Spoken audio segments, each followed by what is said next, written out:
वहाला मित्र धर्म जो शिक्षण देने जो दावो करींदल गुरु तरफ नेरींदे चोखो जणाजे तो क वडे भाग जा धर्म शिक्षक क धर्म धुरंधर क धर्म सूत्रधारक वटे आजूबाजू ने उनी मथे अभिमान दिखाजे तो उनी जी हृदय में अड़ी इच्छा रखें था क जनता अथवा लोग उनी जी ज पूजा अर्चना कहिए। पण जरा विचार करो कोई व्यक्ति के सच्चाई त्रीजे आकाश में पारादेश जो दर्शन थियो वे उ अड़ो चई सके। अॻियां हाणे पाण नेरियूं बीजो कुरिन्थिए के पत्र 12 अध्याय तंहिंजी 7 थी 9 कलम सुनो। इनमें चवता क आऊं घणे बाबतूं नेरई है तैला आऊं अभिमानी न बनी वेना तैला मूंखे शरीर में शैतान जे संदेशवाहक तरीक़े कम करींदल शारीरिक पीड़ाकारक हिकिड़ो कंढो ॾिने में आयो हो जेथी ऊ मूंखे ॾंख्या करे ने मूंखे खुटो अभिमानी थींदे रोके। 3 बार इन विषय आऊं प्रभु के प्रार्थना कई ने ऊ परया करेला विनंती कई। उन्हीं जो जवाब वो तोके ता मुझी कृपा जी जरूर है कारण जॾहिं तू नबरो वेंतो तॾहिं मुझो पराक्रम पण मिणीनु महान वेतो। मुझी कोई पण नबराई में गर्व कहींदे એટલે કે અભિમાન કહીंदे આऊं आनंद अनुभवियां तो કે જેથી मुझे ख्रिस्त जे पराक्रम जे रक्षण जो मूंखे अनुभव थिए। अहिड़ो संत पाउल चवनि था। हिन सॼी बाबति में पां पारादेश जो संदर्शन मेળવેલા प्रेरित पाउल जी सच्ची ने अजायब जहिड़ी नम्रता नेरेला मिले थी। प्रभु यीशु ख्रिस्त जो प्रेरित पाउल 10वीं कलम में कोड़ो चवता नेरियो बीजो कुरिन्थिए के पत्र 12 अध्याय ने 10वीं कलम।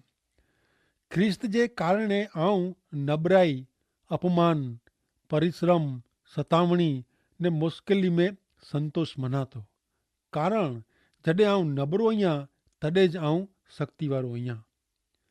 जुने करार जे उन सामसुन पात्र जी सरखामणी में ही पाउल कहिड़ो साव अलग ज प्रकार जो माण्हू आहे। ईश्वर जो पवित्र आत्मा सामसुन मथे अचींदो हो ने सामसुन बरूको लड़वैयो बनी वेंदो हो ताकत से भरपूर। लोग सामसुन जी ताकत से दब थई वेंदा हुआ ने ड्रिजंदा हुआ पण सामसुन जे जीवन में हिकिड़ो ॾींहुं अहिड़ो आयो का हू साव नबरो थी वियो। मित्र बरवारे के नबरो बनाए में अचे तो ने नबरे के बरूको बनाए में अचनि था। ईश्वर नबरे माण्हू जो उपयोग करी सघनि था पण मित्र उहा हक़ीक़त सम्झी गिने जी ज़रूर आहे कि जॾहिं पां पंहिंजी शक्ति आवड़त बुद्धि ताकत पैसा वग़ैरह बाबत में मजबूत हुओ तॾहिं ईश्वर जो सिवा कम पां पंहिंजी रीते पां पिंड मथे आधारित रखीने करेला मङो था। पोइ उहा बाबत अभिमानी बनी वञे थी पण पां नबरा हुओ ने ईश्वर के उनजो बर पां में भरेला ॾियूं त पां जाते बनी सको इन्नू पण केतिरो वधू बरूका पां बनी सघूं था। ईश्वर नथा इच्छे कि पां नबरा बनो असर वग़ैरह जा बनो ने हथ पग जोड़ीने वेही रहे जो प्रयत्न कयूं। जीवन में पूरते प्रमाण में अड़चणूं अचे थी पां खे इनमें उमेरो करे जी ज़रूर न आहे। अहिड़ी मुश्किली अवरोध अचे तॾहिं पां ईश्वर ते आधार रखियो खपे। मात्र ईश्वर जो सामर्थ्य એટલે કે બર पां खे ईश्वर लाइ असरकारक बनाई सघे ने ईश्वर अनंत काल टकंदल सिवा कम करेला पंहिंजी मदद करी सघे। भले हाणे पां अॻियां नेरियूं प्रेरित पाउल 11वीं कलम में कोड़ चवता 12वें अध्याय जी 11वीं कलम। आऊं मूर्ख वारे जी वर्तन कयां तो पण ऐं मूंखे अहिड़ो करेला फर्ज पाड़ियो आहियो। आंखे पहला मुंहिंजो स्वीकार कयो खपे कारण कि ज मुंहिंजी कीअं विसात न वे त पण आंजे ख़ासि प्रेसिस करता आऊं कोई पण रीते ओछो नहीं आहियां। नेरो मित्र पाउल हिन मुद्दे ते वारंवार कहिड़ो वजन रखे थो। अगाऊ घणे वार पाउल कोरिंथ शहर जे विश्वासी वटे पंहिंजो ॾोख ज़ाहिर कयईं छतां फिरी थी उहो ॾोख जणाए थो। पाउल त पिन खे प्रेसिते में नंढो मञंदो हो। हू चए थो कि आंजे ख़ासे प्रेसित करता ऐं कोई पण बाबति में ओछो क नबरो नहीं आहे। कंहिंखे पाउल जो बचाव करणो खपंदो हो पण ॾेखींदो आहे कि कोई पाउल जो बचाव कंहिं न। 12वीं कलम में पाउल कोड़ चवता नेरियो 12वें अध्याय जी 12वीं कलम। घणे धीरज से आमे करेला कम मुझे प्रेसित तरीके पुरवार थिए तो इनमें ता निशानी अजायब कम ने चमत्कार जो समावेश थिए थो। हाणे उन टाणे प्रेषित उन्हीं जे संदेश के आधार वारो बनायेला ईश्वर केतरीक निशानी अजायब जड़ा कम ने चमत्कार करे जा कृपादान ॾिनो हो, जेथी प्रेषिते जे प्रेषितपणे जी मीणी के साबिती मिले। प्रेषिते के बीमारे के साजा करे जो कृपादान देने में आयो हो। वो मरेले के सजीवन कही सकता हुआ, अन्य भाषा बोली सकता हुआ। अन्य भाषा एतरे कोई अजाणी भाषा न, पण लोक में बोलांदी वे एड़ी जाणीती भाषा। प्रेषित पाउल गलातिया प्रदेश में व्यो हो ने होडानु अलग अलग जगह ते 50 जेतरी भाषा ने बोली सक्यो हो ने सीखी सक्यो हो। पाउल ऊ मेड़े भाषा बोली सकदो वो कोरो पाउल उन मीणी भाषा जो अभ्यास केवे ना। उन नियमिता रोमन साम्राज्य में ईश्वर जे वचन जो प्रभु यीशु ख्रिस्त जे शुभ संदेश जो झड़प से प्रचार करे जी जरूर हुई। तेला यीशु ख्रिस्त उन प्रेषित के अन्य भाषा बोले जो कृपादान ॾिनो हो। पाउल चहता का कोरिंथ शहर जे विश्वासी में निशानी अजायब कम चमत्कार करे में अचिंदा हुआ। ज प्रेषित वटे प्रेषित पदे जो ही कृपादान वे त ज लोग प्रेषित के प्रेषित तरीके ओळखंदा हुआ। पा मित्र ईश्वर जे वचन जा घणे अजायब भाग में जा पसार थिया आहियूं। पारादेस हिकिड़ी अजायब जहिड़ी जगह आहे, पण ईश्वर जे वचन में इन विषय घणे थोड़ो लिखे में आयो आहे। पारादेस एतिरो अजायब जहिड़ो आहे कि मानवी भाषा में इन जो वर्णन करी सघाजे थी न आहे। पां पृथ्वी ते आहियूं ત્યાં સુધી વધુ ને વધુ લોક के प्रभु यीशु ख्रिस्त जो शुभ संदेश ॾियणो खपे, जेथी हू हिकिड़ो ॾींहुं पारादेस में प्रवेश करी सके। पारादेस यानी स्वर्ग। जेकी मित्र आऊं आके पारादेस अथवा स्वर्ग विषे जजो जणाई सघां थी नहीं आ, पण हुते जेको ईश्वर जो वास आहे इन जे बारे में आऊं आके पूरतो चई सघां थी आहियां। पां प्रभु यीशु ख्रिस्त विषे ॻाल्हि करी सघूं थी आहे। पांखे प्रभु यीशु ख्रिस्त ते पंहिंजी नज़र स्थिर करे जी ज़रूर आहे। कुरिन्थिय के लखल पाउल जे ॿिजे पत्र में इन मुद्दे ते विशेष जणाए में आयो आहे। यीशु ख्रिस्त सामे ताकीरे से पां घणी रीते उन्हीं जहिड़ा बनी सघूं था। ज पां पंहिंजी अखियूं प्रभु यीशु ख्रिस्त ते चौटाड़ी रखूं त हिन पृथ्वी पर जी पंहिंजी जीवन यात्रा ख़ासी सवली बनी सके। मुश्किलियूं जो तप पाके एतिरो ॿारी सघंदो न, ॾींहं जो भार पाके एतिरो वजन वारो लॻी सघंदो न। जीवन में हाय वोय ने ॿई बाबतूं पाके तूफ़ानी ने मुश्किल जहिड़ी लॻंदी न। ज पां पंहिंजो ध्यानु प्रभु यीशु ख्रिस्त मथे चौटाड़ियूं त।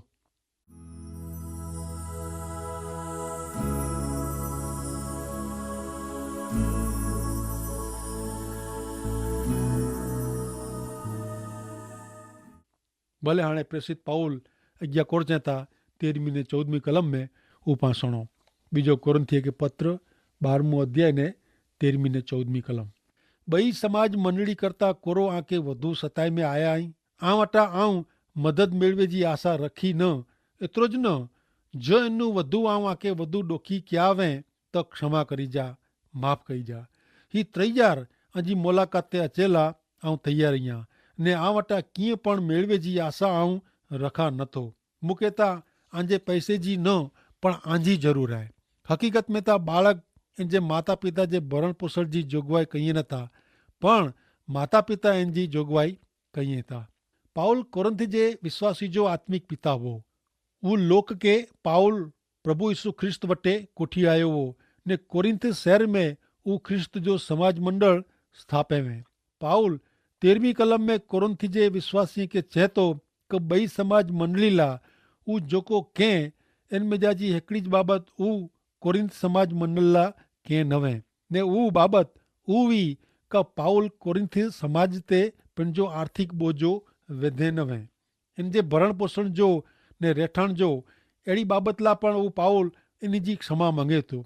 हक़ीक़त में ता पाउल ॿई कोई पण समाज मंडल करता कुरिन्थ समाज मंडल जी वधु ख़ासी सेवा कयवें।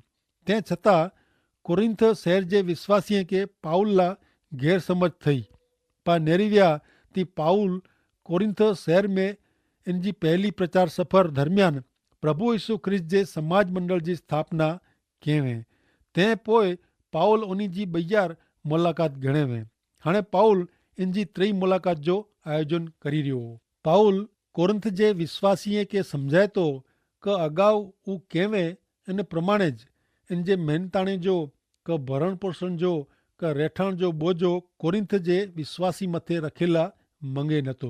पाउल ता मात्र उन्हीं के आत्मिक खुराक से द्रोह करायला मंगदो हो ने ई विश्वास में उन्हीं के मजबूत बनायला ने वृद्धि करायला मंगे तो। 15वीं कलम में चेता 12वें अध्याय जी 15वीं कलम का आके मदद करेला मूं वटे जेकी आए ऊ खर्ची वेझे में मूंखे आनंद थींदो।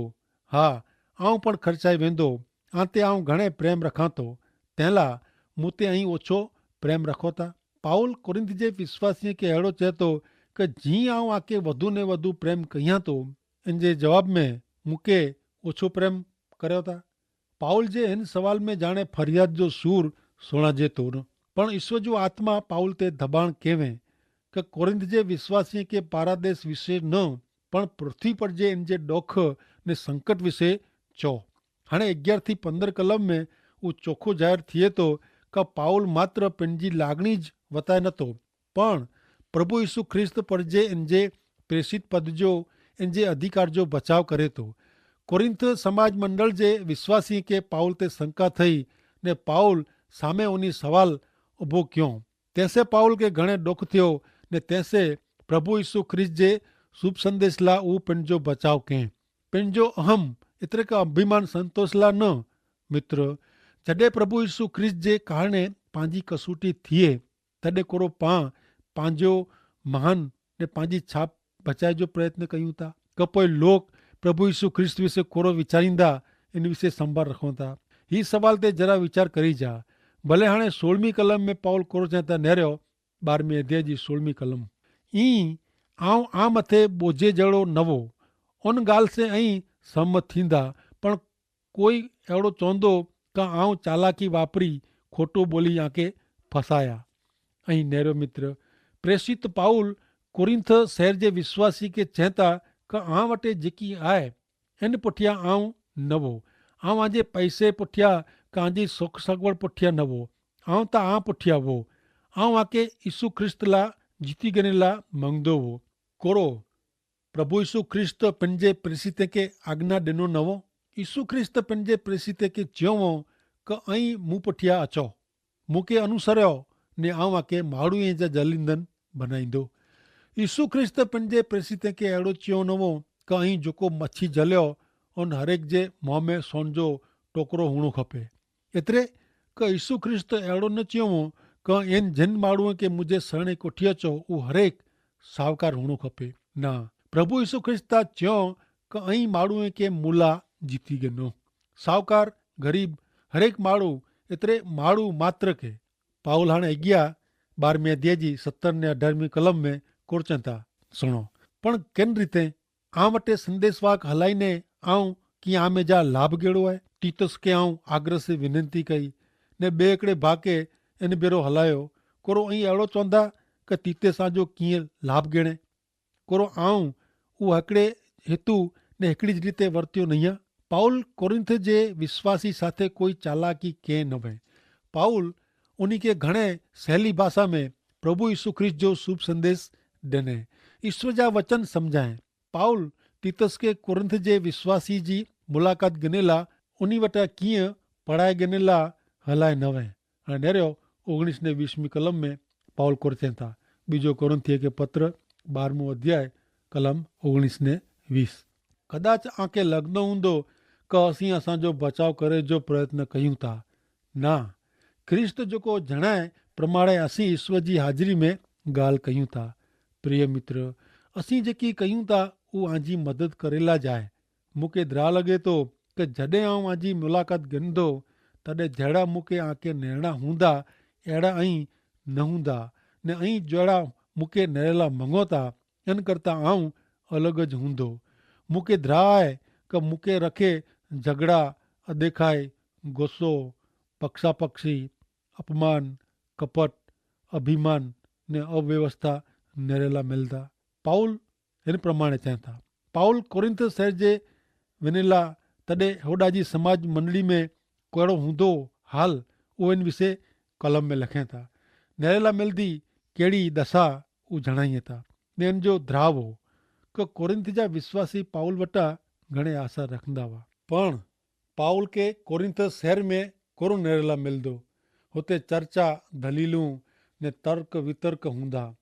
पण मित्र, दलील से क नकामी चर्चा से कीअं साबित थिए नथो ने कीअं मेळवी सघिजे नथो।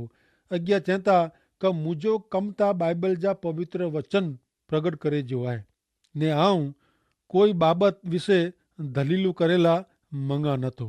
आऊं त मूं सामे जीअं जीअं ईश्वर जा वचन अचनि था तीअं तीअं आऊं सेखारियां थो ने कम प्रमाणे बाइबल जो शिक्षण ॾियां थो।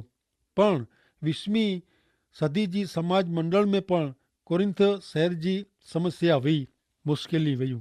अहिड़ी समस्या नरेला मिले थी। झगड़ा, अदेखाए, खार, पक्षापक्षी, अपमान, कपट, अभिमान ने अव्यवस्था, ही कहिड़ी ॾोखी जहिड़ी बाबत आहे। 12वीं ते 19वीं कलम में उहो चोखो जणाइए था कि पाउल कोरिंथ जे विश्वासी वटा कीअं मंगे न वे। छतां केतिराक शंकाशील लोग चवंदा हुआ कि पाउल कपट करीने पण उन्ही वटा पैसा पढ़ाए गिणे उन्हें। पण पाउल फरी थी उन्ही के समझाए तो कि उहो कोरिंथ जे विश्वासी ला जेकी कंहिं उहो उन्ही जे आत्मिक विकास ला वो पैसा कमाए गिने ला न। 20वीं कलम में ॾिने में आवल पाप जी यादी वांचीने उहो मञणो अशक्य लगे तो कि ही लोग के महान आत्मिक बख्शिश, आत्मिक कृपादान मिलिया हुआ ने उहो आत्मिक आगेवानी पूरा पाड़ेला शक्तिमान थिया हुआ। उहो पाउल जी यादी ता नेरियो। झगड़ा, अदेखाए, खार, गोसो, पक्षापक्षी, अपमान, कपट, अभिमान, अव्यवस्था। पाउल के द्रावो का कोरिंथ शहर जी बूंढाई समाज मंडल में पण घुसई हूंदी। संत पाउल कोरिंथ शहर जी मुलाक़ात गिने ते अगाऊ उहो पंहिंजे जीवन के सीधो करे तंहिं लाइ उहो कड़क भाषा में लिखे आहे ने कड़क वलण पण अपनाए आहे। मित्र, पांके पण ઈસુ ખ્રિસ્તે વિશ્વાસ ન કરીંદલ લોકનું અવિશ્વાસીનું અલગ જીવન જીવે જો है। ઈસુ ખ્રિસ્તે વિશ્વાસ કરીંદલ વ્યક્તિ के जीवन में दुनिया जी हवा लॻई न खपे। ईश्वर के पसंद पे अहिड़ो जीवन जीवेला ईश्वर पिता आंखे कृपा ॾियो, आशीष ॾियो। आमीन।